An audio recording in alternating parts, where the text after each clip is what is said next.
Okay, today we're out here working on a 96 Isuzu rodeo.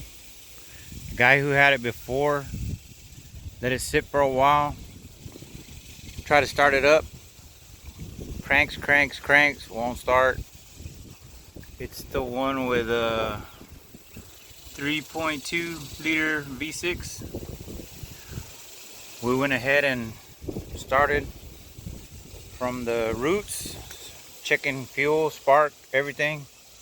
Didn't have no fuel pressure. Turned out fuel pump was bad, so we came to the back here, made an access hole, put a new fuel pump in, got fuel pressure. Still wouldn't crank. Cranks, won't start. We got starting fluid and sprayed it in the throttle body, cranked right up, ran smooth with the starting fluid, so figured it ain't getting no fuel. Checked everything out with the injectors. Are getting juice, everything.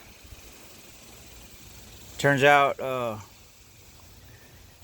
we said might as well clean the injectors, check them and see if they're dirty. So what we did was pop the intake off. We didn't disconnect everything, we just surgically removed the intake, moved it over. If you take your time and start on one side of the intake and work your way to the other side, you can see what stuff you need to take off and what you don't. Then you come up here and then the fuel rail, you remove it. You take the fuel rail off, bring it, and what we did, we put it in a vise. I'm gonna walk over here. Put it in a vise and took the injectors off, and this is what we found inside the injectors.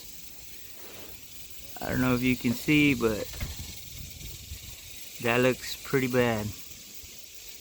They're pretty dirty, so we're gonna clean them injectors out and put everything back together and see what happens.